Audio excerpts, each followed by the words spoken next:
بسم اللہ الرحمن الرحیم۔ السلام علیکم۔ Tariq Javed Khokhar advocate law for you channel کے ساتھ ابھی بات کر لیتے ہیں کہ عمران خان صاحب کے ایک جو ہیٹرک پوری ہوئی ہے ان کے خلاف جو مقدمات کی اس کے حوالے سے، اور بالخصوص عدت نکاح کیس کے حوالے سے جس نے پوری اسلامی تاریخ کو ہی شرما کر رکھ دیا ہے، تو ابھی ہم وکلا تو اس کے اوپر بات کر ہی رہے ہیں، لیکن ابھی ہم مختلف دیکھتے ہیں کہ جی جو علماء کرام ہیں ان کے بھی باتیں اس کے اوپر مدلل دلائل آنا شروع ہو گئے ہیں۔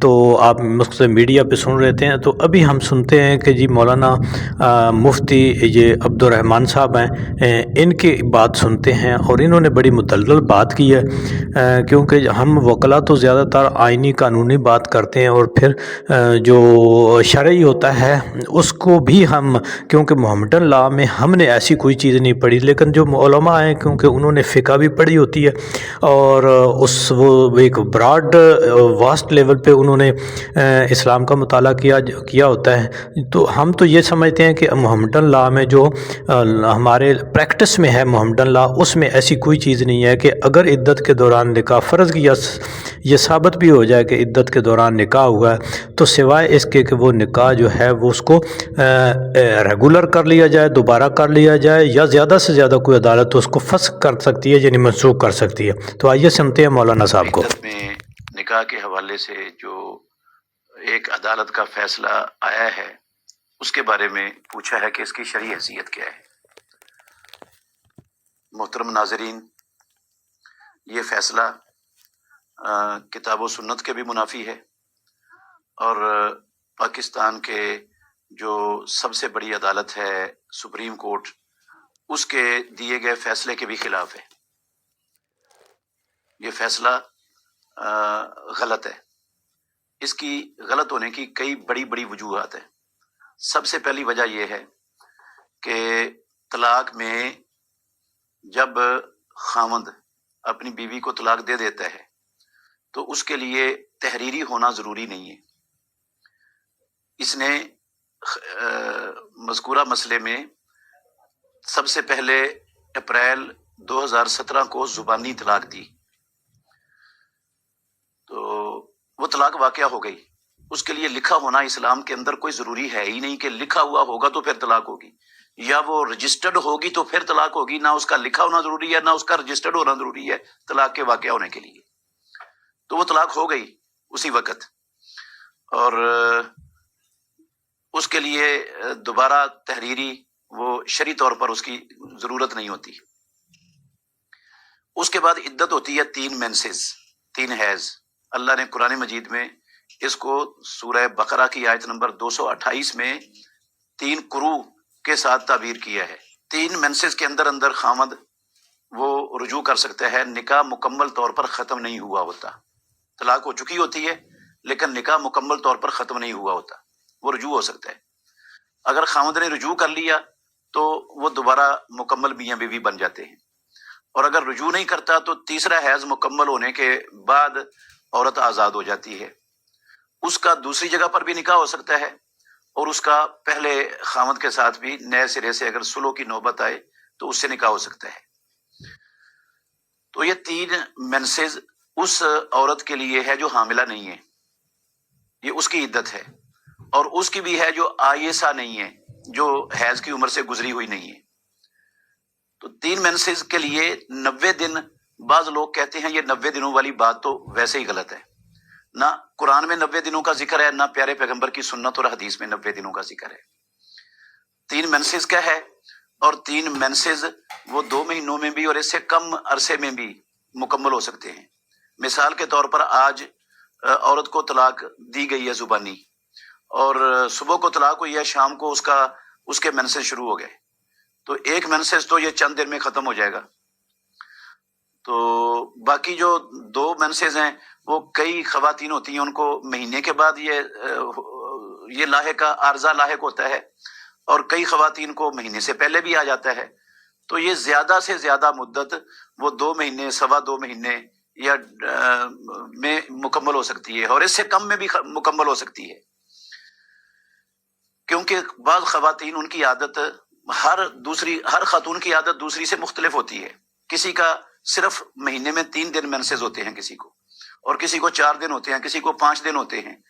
تو یہ اگر کم مدت لیں، ہماری پاکستان کی سپریم کورٹ کا بھی فیصلہ ہے کہ زیادہ سے زیادہ مدت وہ کم از کم مدت 39 دن ہو سکتی ہے.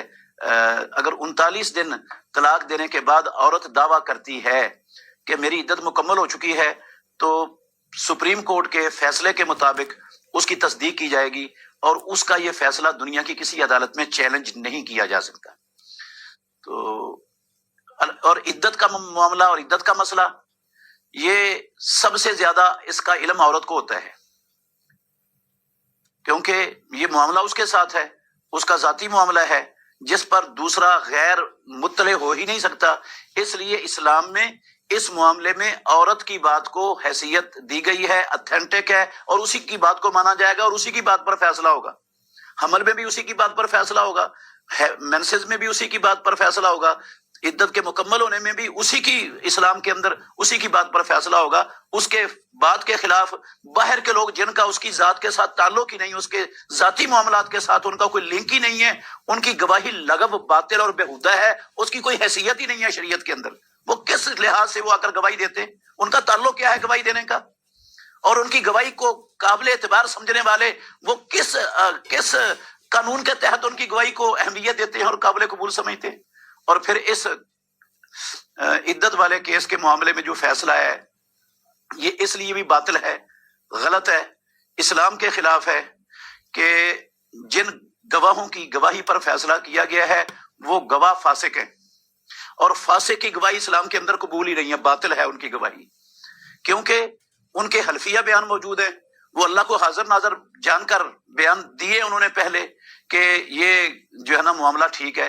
6 سال تک یہ معاملہ دفن ہوا رہا. 6 سال تک کیا وہ شوہر جو سابقہ شوہر تھا وہ مدہوش تھا، نشے میں تھا، بے ہوش تھا؟ مسئلہ کیا تھا؟ اس کو کیوں نہیں بولا وہ؟ اب ایک خاص موقع پر آ کر، خاص وقت میں وہ آ کر یہ دعویٰ کرتا ہے، تو اس دعوے کی کوئی حیثیت نہیں ہے. اس سے پتہ چلتا ہے کہ اس دعوے کے پیچھے کوئی سازش ہے جس کی بنا پر اس نے یہ دعویٰ کیا ہے. ورنہ وہ پہلے دعویٰ کرتا، اگر اس کی حق تلفی ہوئی تھی اور اس کے اوپر زیادتی ہوئی تھی تو اس کو فوراً کرنا چاہیے تھا. وہ عقل مند تھا، وہ کوئی پاگل بیوقوف نہیں تھا، نہ وہ مدہوش تھا، نہ وہ نشے میں تھا. تو اس وقت اس نے دعویٰ کیا نہیں.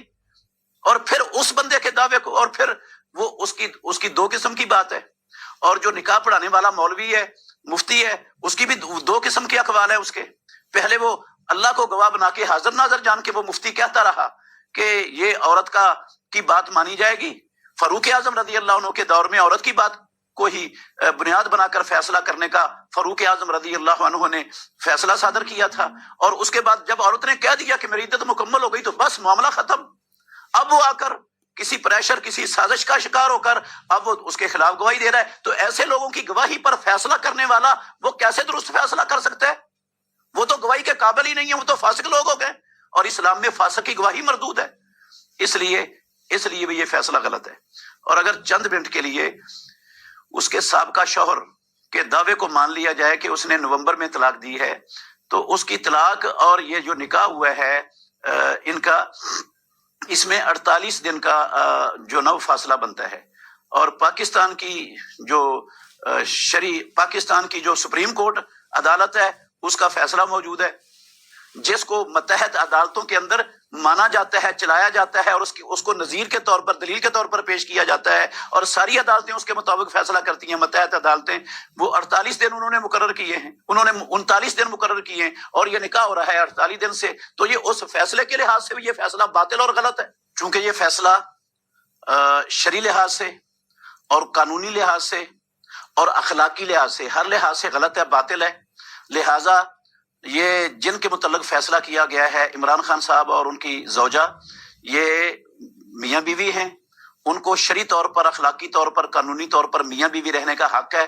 اور ایسا فیصلہ جو شریعت کے مخالف ہو، قانون اور اخلاق کے منافی ہو، اس فیصلے سے ان کے نکاح پر، شرعی نکاح پر کوئی اثر نہیں پڑتا ہے. نکاح ان کا ٹھیک ہے، وہ زوجین ہیں، اور ان کو الگ الگ تصور کرنا ہی وہ شریعت کا مذاق ہے. اور میں نصیحت کرتا ہوں تمام پاکستان کے کلمہ گو لوگوں کو، مسلمانوں کو، کہ وہ کسی کے ساتھ اختلاف رائے رکھنا چاہیں ضرور رکھیں، اس میں کوئی پابندی نہیں ہے، کوئی رکاوٹ نہیں ہے، لیکن اختلاف کے اندر آ کر وہ اخلاقی اقدار کی دھجیاں اڑا دینا اور لوگوں کی عصمتوں کو اچھالنے کے لیے وہ رذالت اور کمینگی کی انتہائی جو ہے نا پستی میں چلے جانا، اسلام اس کی اجازت نہیں دیتا کسی کو۔ یہ بہت غلط گھٹیا حرکت ہے کہ ہم کسی کی مخالفت میں آ کر جو ہے نا وہ تمام اخلاقی اقدار کو پامال کر دیں اور ذلت اور رسوائی کی گھٹیا اتھا گہرائیوں کے اندر گر جائیں۔ اسلام میں یہ قطعاً اس کی گنجائش نہیں ہے۔ اور میں آخر میں یہ بھی کہنا چاہتا ہوں کہ ہمارے فیصلہ کرنے والے لوگ جہاں بھی ہیں، جو بھی فیصلہ کرتے ہیں، پنچایتوں میں کرتے ہیں یا کسی بھی جگہ پر کرتے ہیں، انہیں اللہ رب العالمین سے ڈرنا چاہیے اور اللہ سے ڈر کر حق سچ کا فیصلہ کرنا چاہیے۔ یہ منصب بہت بڑا منصب ہے اور اس منصب کو ناجائز استعمال کرنا، اس کا انجام بھی بڑا خطرناک ہے۔ رسول مکرم صلی اللہ علیہ وسلم کا فرمان ہے، القضاۃ ثلاثۃ، فیصلہ کرنے والے 3 قسم کے لوگ ہیں، 2 ان میں جہنم میں جائیں گے اور پیارے پیغمبر نے فرمایا صرف 1 جنت میں جائے گا۔ جو فیصلہ کرنا جانتا ہے، اس کو فیصلوں کے کرنے کے سارے اصولوں کو، ضوابط کو پتہ ہے اور مسئلے کی بھی سمجھ ہے، وہ فیصلہ کرتا ہے حق کے ساتھ، حق کو سمجھتا بھی ہے، فیصلہ کرنا بھی جانتا ہے اور حق کے مطابق فیصلہ کرتا ہے، پیارے پیغمبر نے فرمایا یہ جنت میں جائے گا۔ اور ایک وہ بندہ جو فیصلہ کرنا تو جانتا ہے، فیصلے کے اصول ضوابط کا اس کو پتہ ہے، سمجھ بھی آتی ہے کہ حق یہ ہے، لیکن وہ کسی دنیاوی مفاد یا کسی پریشر میں آ کر وہ حق کے خلاف فیصلہ دیتا ہے۔ امام الانبیاء، ناطق وحی، سرور کونین محمد الرسول اللہ صلی اللہ علیہ وسلم نے فرمایا وہ بندہ جہنم میں جائے گا۔ اور تیسرا وہ بندہ جس کو فیصلہ کرنے کا ہی نہیں پتا، شریعت کی البے بھی نہیں جانتا وہ، اور وہ فیصلے کر رہا ہے لوگوں کے درمیان، حق پر بھی فیصلہ کر دینا، یہ تیسرا بندہ، اس کے بارے میں پیارے پیغمبر نے کہا یہ جہنم میں جائے گا، آگ میں جائے گا۔ تو اس لیے ہمیں یہ کسی کا پریشر قبول کیے بغیر اور کسی دنیاوی لالچ کے بغیر جو اس سیٹ پر بیٹھا ہے اسے حق اور سچ کا، عدل کا، انصاف کا فیصلہ کرنا چاہیے۔ نہیں کر سکتا تو وہ اپنی اس سیٹ کو چھوڑ دے، اس کی روزی اللہ کے ذمے ہے، وہ اللہ رب العالمین اس کا ایک لقمہ بھی اس سیٹ کو چھوڑنے کی وجہ سے، حق کے خلاف فیصلہ کرنے کی وجہ سے اگر اس کو پریشر زدہ کیا جاتا ہے، چھوڑنے پر ایک لقمہ بھی اس کی روزی کا اللہ رب العالمین کم نہیں کرے گا۔ اس لیے یقین اور بھروسہ، اعتماد اللہ پر ہونا چاہیے۔ نا انصافی اور ظلم یہ دنیا میں بھی اس کا بڑا گمبھیر انجام ہے اور آخرت میں بھی اس کا بڑا گمبھیر انجام ہے۔ اللہ سب کو سمجھنے کی اور عمل کرنے کی توفیق دے۔